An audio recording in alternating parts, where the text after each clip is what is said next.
घर घरमै खोजे घर घरमै खोजे मन्दिरमा खोजे आत्मामा रहेछ तिम्रो बास ईश्वर आत्मामा रहेछ तिम्रो बास आत्मामा रहेछ तिम्रो बास ईश्वर आत्मामा रहेछ तिम्रो बास। ईश्वरलाई धन्यवाद गर्छु। यो घाँटी अलिक समस्या आइरहेको छ, त्यही ईश्वरले ठिक पार्न सक्नुभयो। ईश्वरलाई करोड धन्यवाद गर्छु। म मसिसको नाउँमा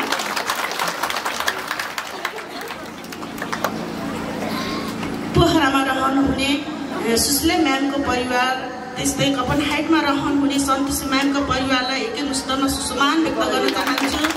त्यस्तै कपनहाइटबाट आफ्नो दलदलमा परेर यस मय विशाखामा ल्याउनु हुने राजु श्रेष्ठ सर, राजु अधिकारी सर, हेमा म्याम, कल्पना म्यामलाई एकैमुष्टमा सुसम्मान व्यक्त गर्न चाहन्छु।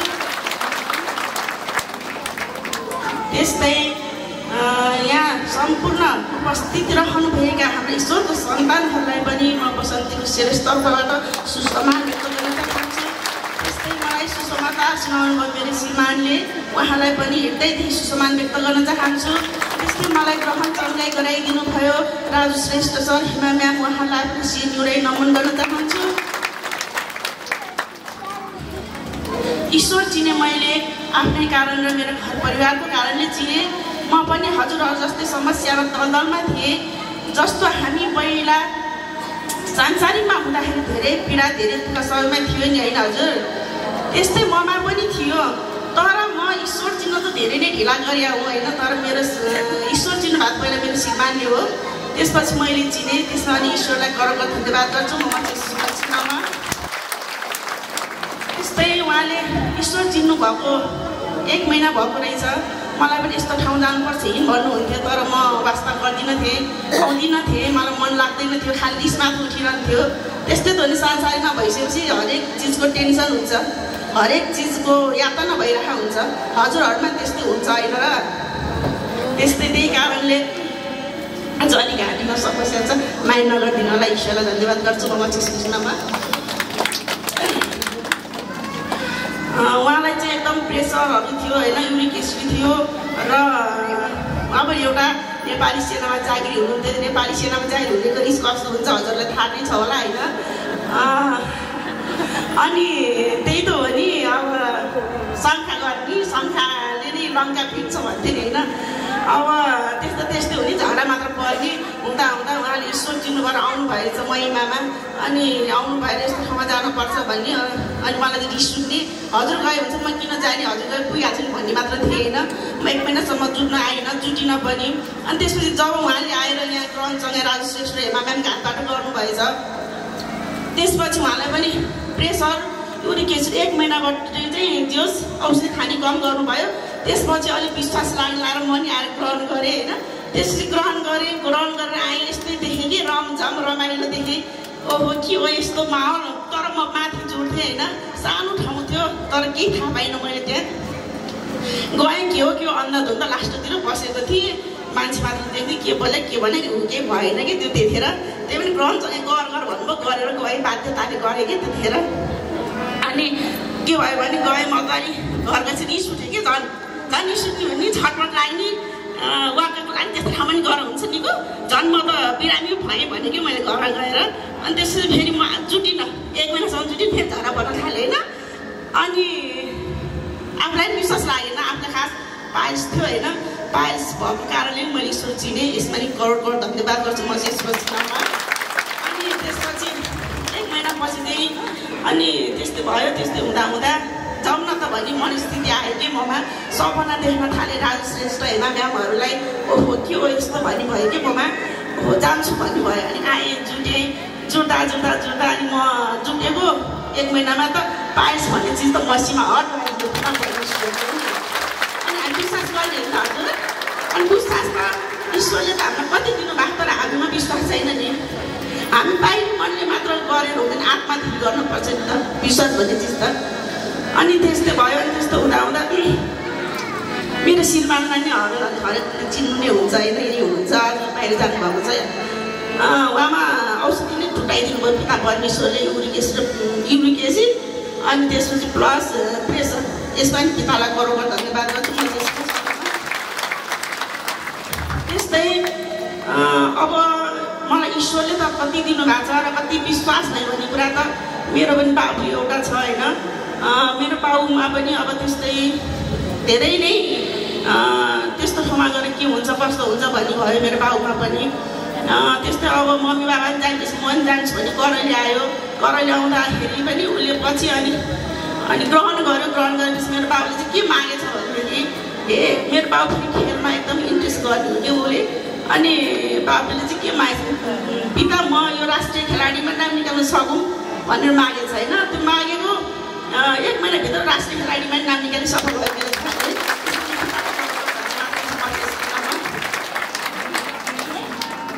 हामीहरू सब ईश्वरको सन्तान हौँ। विश्वास त सबैमा छ नि होइन हजुर। तपाईँहरू अलिक विश्वासमा त आउनुभएको छैन नि होइन हजुर। त्यस्तै विश्वास तपाईँहरूले बाहिर मनले मात्र गर्ने होइन, भित्री मनदेखि नै म ईश्वर चिन्छु, मेरो ईश्वर मेरो आत्मामा हुनुहुन्छ होइन र। बाहिर हामीले ईश्वर देख्न सकिन्छ त? देखिन सकिन्न नि। त्यस्तै हामीले आत्मादेखि ईश्वरलाई विश्वास गऱ्यौँ भने आज नभए भोलि पर्सि ईश्वरले अवश्य दिनुहुन्छ नि होइन।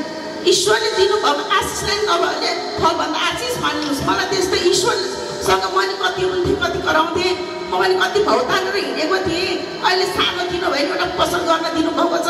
ईश्वरलाई यसमा अलिक गौरव धन्यवाद।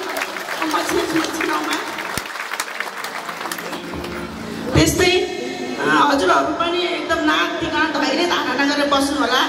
एक दिन ईश्वरले हामीलाई आशिष बर्साइरहनु भएको छ। तपाईँहरूले यदि विश्वास छैन यसो गर्दा नि भएन उसो गर्दा नि भएन भन्नुहुन्छ भने त्यस्तो कहिले पनि नभन्नुहोस्। किनभने त्यो त आफ्नो आत्मविश्वास हुनुपर्छ नि। आफूमै आत्मविश्वास छैन अरूले गरिदिने हुन्छ कि अरू जस्तो तपाईँ भोकाउनुहुन्छ मैले खाएर हजुर अगाउनुहुन्न नि। त्यस्तै ईश्वरले नि भन्नुभएको छ नि, हे मेरा सन्तान तिमीहरू छटपटाएर नहिँड, भौतालेर नहिँड, तिमीहरू मेरो मन्दिरमा आऊ, मेरो पासमा आऊ, म तिमीहरूलाई आशिष बर्साउने छु भन्ने पिता परमेश्वरले भन्नुहुन्छ। यसमा ईश्वरलाई गौरव धन्यवाद गर्छु। त्यस्तै भन्नुभएको छ नि ईश्वरले भजन पाठ भन्नुभएको छ नि, थाहा छ हजुरहरूलाई? हे ईश्वर मलाई स्वीकार्नु हो, हे ईश्वर हामीलाई स्वीकार्नु हो, यो दुखी आत्मालाई यो दुखी आत्मालाई ईश्वरलाई धन्यवाद गर्छु। त्यस्तै हामीले एकदम विश्वास गरौँ है। विश्वास गऱ्यौँ भने हामीले आज पाउँछौँ भने भोलि पाउँछौँ, भोलिको दिनमा पाएन भने पर्सि पाउँछौँ। हामीले एकदम धैर्य गर्नुहोस्, धैर्य गरेर बस्नुहोस्। कसैले पनि म यस्तो भइनुहोस् तपाईँ छटपट आएर सांसारिकमा रहनु हुने नसुनाउनु होला। जति पनि आफ्नो पीडा छ आफ्नो मन्दिरमा आएर सबैले आफ्नो यहाँ आएर मन्दिरमा आएर सुनाउनु होला। यसमा पनि ईश्वरलाई गौरव धन्यवाद गर्छु। मेरो गवाईले हजुरहरूलाई सबै दबाई भइसक्यो, तपाईँहरूको गवाईले मलाई दबाई भइसक्यो। ईश्वरलाई गौरव धन्यवाद गर्छु।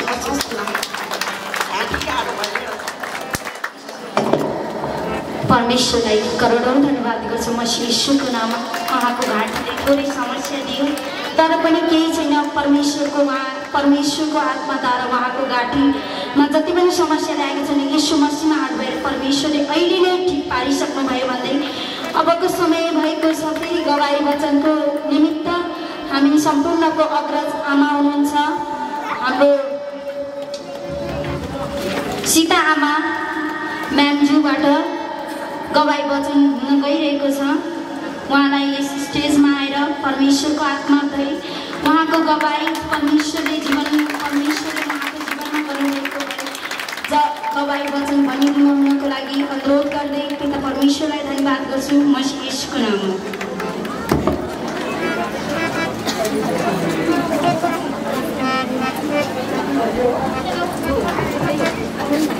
सर्वप्रथम तिनै लोका सृष्टिकर्ता परमपिता परमात्मालाई करोडौँ धन्यवाद।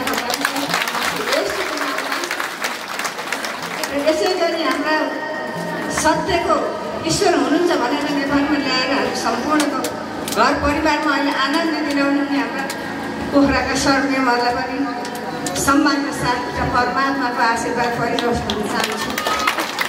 त्यसै गरी हाम्रो काठमाडौँमा सायद सन्तोषी म्यामले नल्याएको भए हामीले ईश्वर चिनेर पनि पोखरा जाने हाम्रो सम्भवै हुन्थेन। सन्तोषी म्यामले काठमाडौँमा ल्याउनु भएर हामी सम्पूर्णलाई फेरि पनि सत्यको ईश्वर हुनुहुन्छ, सबको उद्धार हुन्छ, मेरो उद्धार भयो, सबैको हुन्छ भनेर ल्याउनु भयो।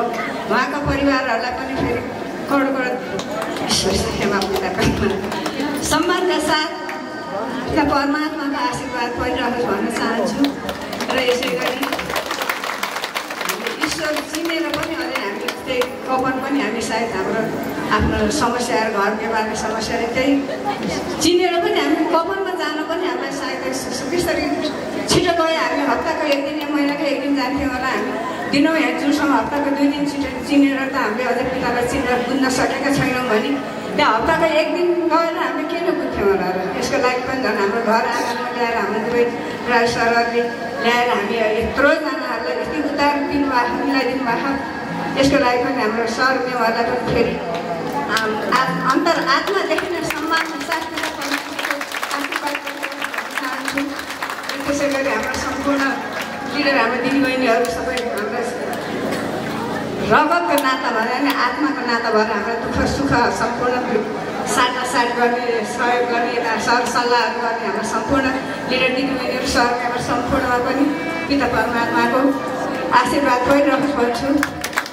त्यसै गरी हाम्रो सम्पूर्ण ईश्वर हुनुहुन्छ, हामी सम्पूर्णको घर परिवारमा चाहिँ शान्ति पाउँछौँ भनेर पिता परमेश्वरलाई विश्वास राखेर आउनु नि हाम्रो ईश्वरको सन्तानहरू पनि सबैको लागि पनि पिता परमेश्वरले भरिपूर्ण आशीर्वाद दिइसक्नु भयो। यसको लागि धन्यवाद यसको नाउँमा र सबै गवाई भन्नु न पिता परमेश्वरलाई चिनेर आएर यहाँसम्म यतिको बोल्नु नै हाम्रो सबभन्दा ठुलो जीवनको गवाई।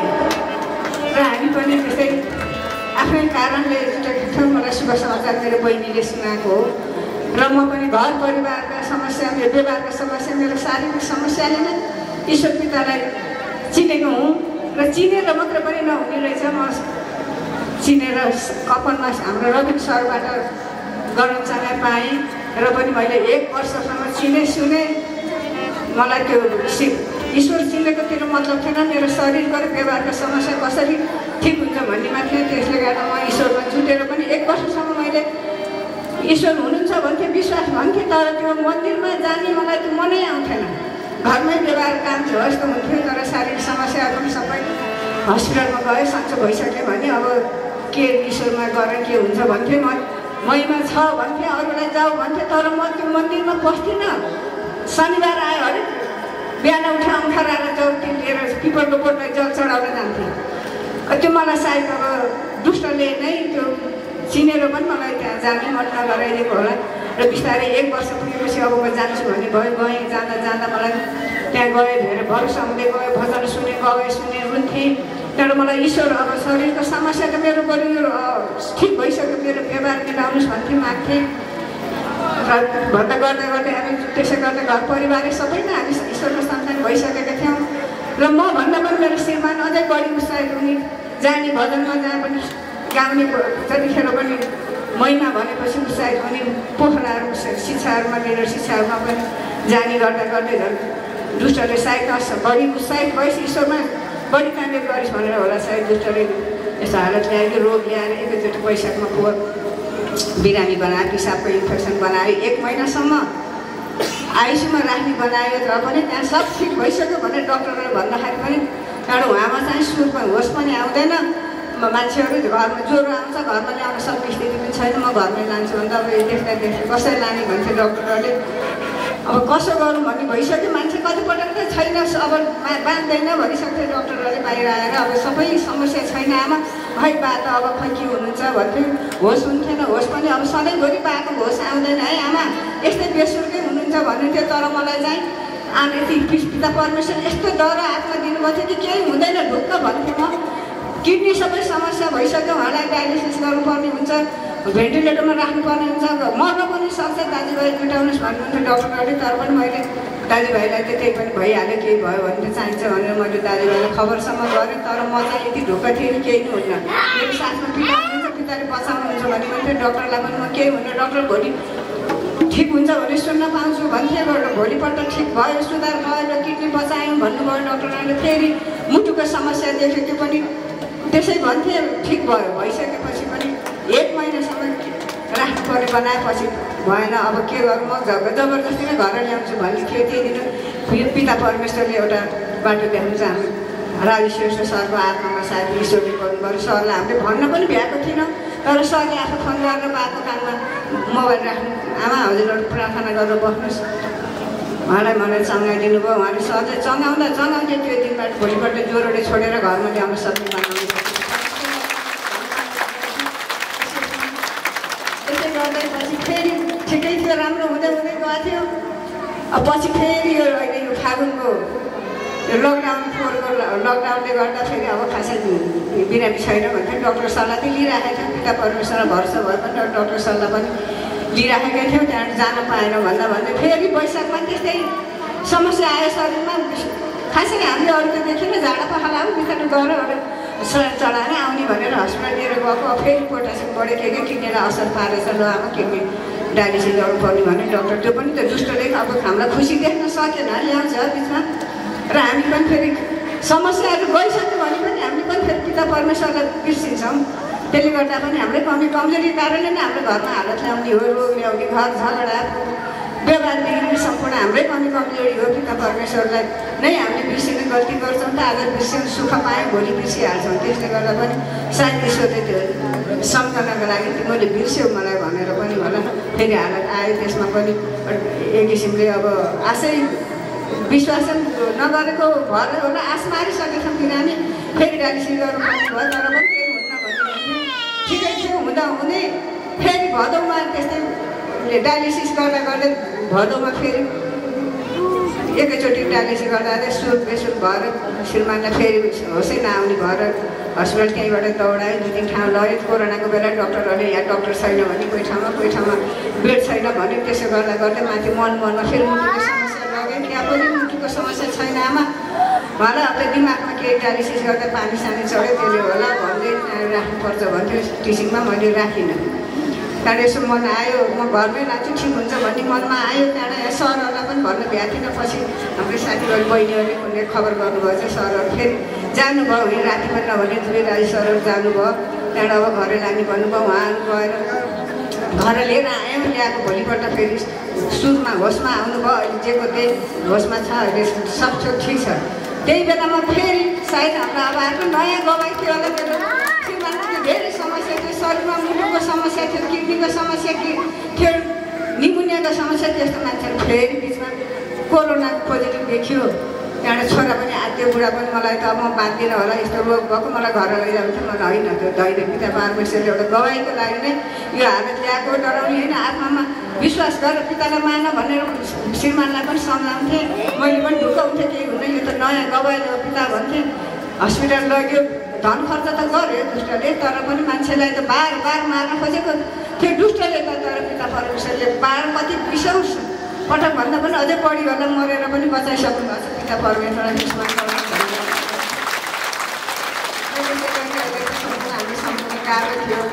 आर्थिक अवस्थाहरू व्यवहारिकहरू पनि त्यस्तै थियो। मेरो छोराको बिहाको लागि त्यही बेलामा श्रीमानको कारणले गर्दाखेरि बिहा नै रोकिएर फेरि कति 8-9 महिना नै रोकियो। त्यसमा पनि अब भएको खर्च पनि सबै सकियो, ऋण लागेछ। अब छोराको बिहा कसरी गरौँ, अर्काको छोरी बिहा गर्ने भनेर दिन तोडिसकेको बेलामा श्रीमानलाई हँसिरोमा लडायो। वैशाख महिनामा बिहा गर्ने भनेको, त्यहाँबाट मक्सिरमा गर्ने हो नि, अब छैन पैसा, अब कसरी गरौँ भन्नेमा यति थियो।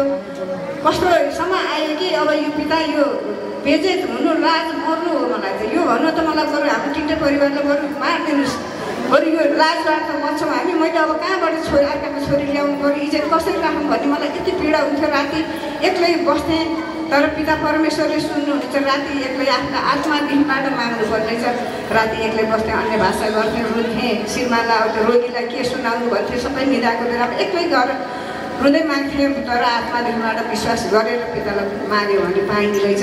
त्यसै गरेर एउटा पिता परमेश्वरकै एउटा स्वर्गीय दूत खडा गरेर एकजनालाई पठाएर म भाइको बिहा गराइदिन्छु भनेर दिन हालिदिएँ र छोराको बिहा गरेर इज्जत पनि